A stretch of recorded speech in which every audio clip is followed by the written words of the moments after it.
Hello everyone, good day. We are the second bida of the week, the Team Silent CBs. We will be discussing about the motivational and affective factor, which is the continuation of the lesson 1. But before we proceed to our discussion, we will give a short recap regarding to our previous topic, which is the cognitive and metacognitive factor. Under the metacognitive factor and cognitive factor are nature of learning process, the goal of learning process, construction of knowledge, strategic thinking, thinking about thinking, and the context of learning.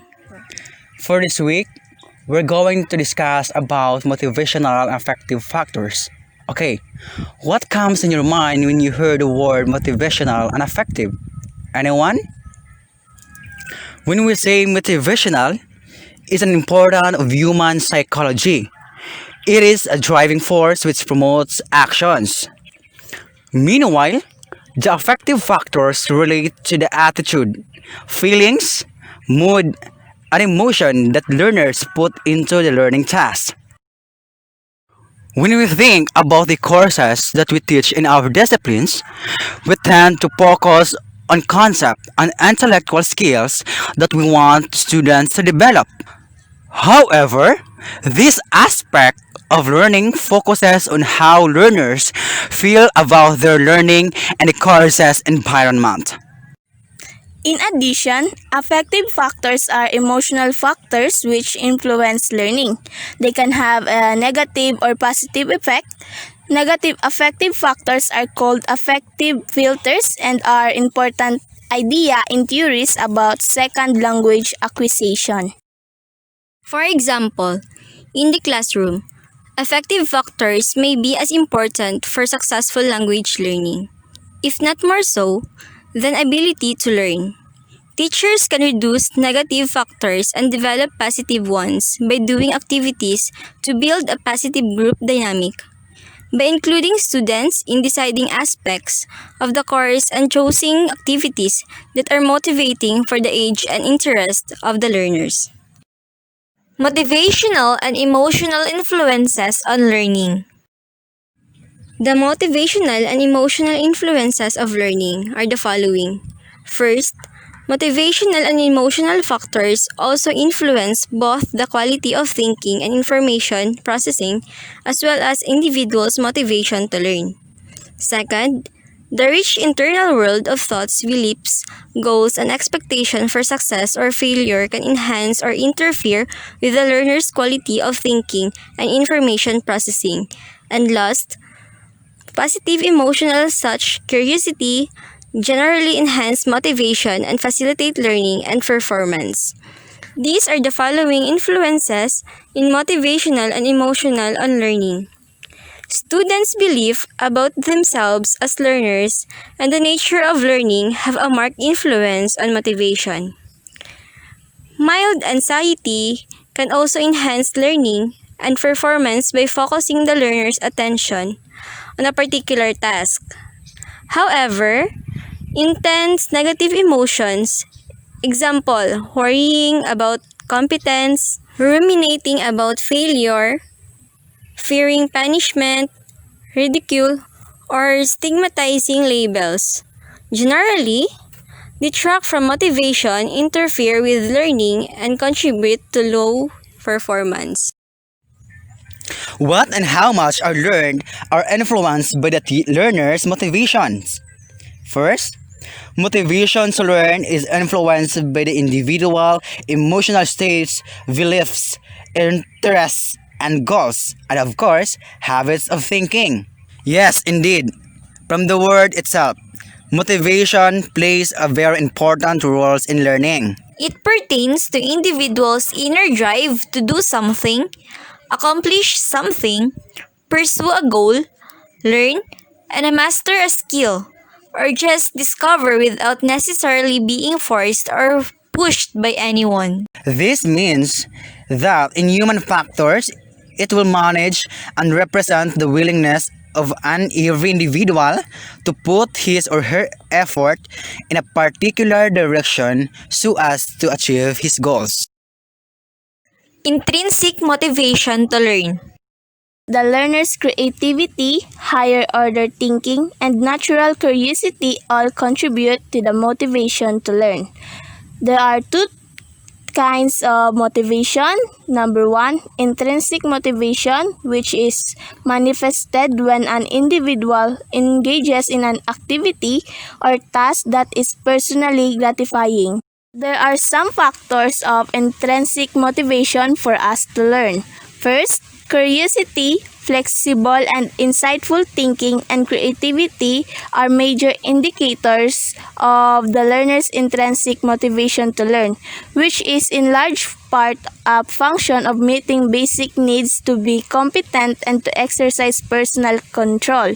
Second, intrinsic motivation is facilitated on tasks that learners perceive as interesting and personally relevant and meaningful, appropriate in complexity and difficulty to the learner's abilities, and which they believe they can succeed.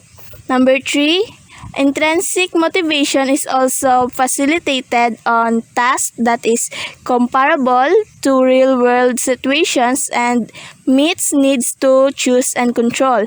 Lastly, educators can encourage and support learners' natural curiosity and motivation to learn by attending an individual difference in learners' perception of optimal novelty and difficulty, relevance, and personal choice and control.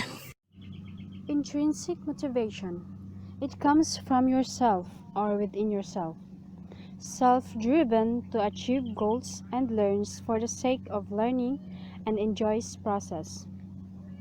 If you have this kind of motivation, it can lead you to better performance and greater satisfaction. In our day-to-day lives, we experience our intrinsic motivation in various ways. For example, completing school. An intrinsic motivation would be the knowledge that completing school will give you more understanding and skills. You are motivated to finish because you as a person have been improved through education. Extrinsic motivation comes from external or outside source, from teachers, parents, and even mentors. If you have this kind of motivation, you lack of sincere interest that can lead to poorer performance in class. Effects on motivation on effort. The acquisition of sophisticated knowledge and skill requires extensive learner's effort and guided practice. The learner's motivation to learn is also partnered by their extended efforts. It is true that teachers' encouragement that they will have to do tasks with quality and not just for compliance sake. When we say effort is another major indicator of motivation to learn. The acquisition of complex knowledge and skills demands the investments of considerable learner energy and strategic effort, along with persistence over time.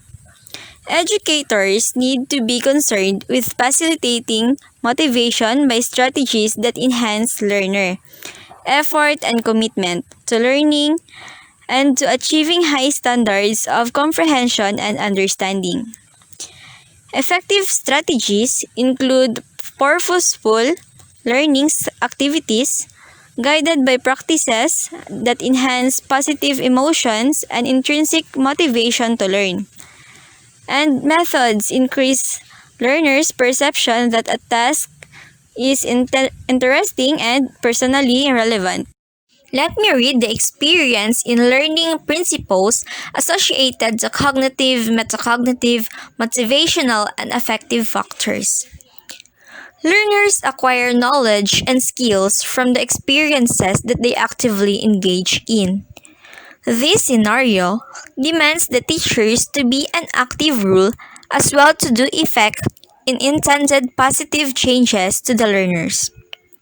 Initially, teachers' awareness of students' background or characteristics is vital input in instructional design. common experiences shared by teachers in seminars and trainings reveal the varied methodologies and strategies they have proven in their action researches to be effective. Cognition is triggered by the varied types of motivation used by teachers and the strategies they use to build a more positive effect among the learners. Likewise, prior knowledge has been found useful in the learner's metacognitive thinking. The stock knowledge and skills have developed greater confidence for the learners to hurdle the task in the planning of the strategies to solve a task, in the monitoring of their solving processes, and in evaluating their output. Based on common experiences by the teachers, learners achieve more if they exert effort in the task given to them. The teachers should consider all the major elements of cognitive and metacognitive factors of learning as follows: nature of the learning process, goals of the learning process, construction of knowledge, strategic thinking, thinking about thinking, and the context of learning.